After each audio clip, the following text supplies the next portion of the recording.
যারা নামাজ পড়ো না, মনে রেখে দিও, মসজিদের সাথে তোমার সম্পর্ক তোমার হয় নাই, তুমি জান্নাতের দরজাও তুমি খুলতে পারবা না। তুমি এখনো বেনামাজি, এখনো সকালবেলা তুমি ঘুমাও, এখনো তুমি আল্লাহকে ভুলে আছো, এখনো তোমার কাছে তওবার কথা তোমার চিন্তাতে আসে নাই। তুমি অনেক কিছু হতে পারো, তুমি মুসলমানের কাতারে থাকবা না। তুমি অনেক কিছু হতে পারো, তুমি ইসলামের কাতারে থাকবা না। আমার মাবুদ আমাদের প্রতি রাগ করে আছে, আমাদের মাবুদ আমাদের প্রতি রাগ করে আছে। আমাদের মাবুদকে আমাদেরকে সন্তুষ্ট করতে হবে, সন্তুষ্ট করতে হবে। যিনি গজব দিয়েছেন উনি আমাদেরকে বাঁচাবেন। আমরা আমাদের মাবুদকে রাজি করতে হবে।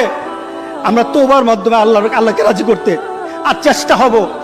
গোটা পৃথিবীর মুসলমান, আর সময় নাই, আর সময় নাই। আপনি এখন বাংলাদেশের রাস্তাঘাটে হাঁটেন, এমন পরিবেশ যেন আল্লাহ না করে, জোরে বলে আল্লাহুম্মা আমিন।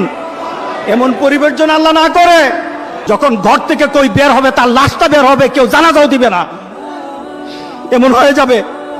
যদি আল্লাহকে সন্তুষ্ট না করতে পারেন এমন হয়ে যাবে। সুতরাং আমরা আল্লাহর কাছে প্রাণ বলে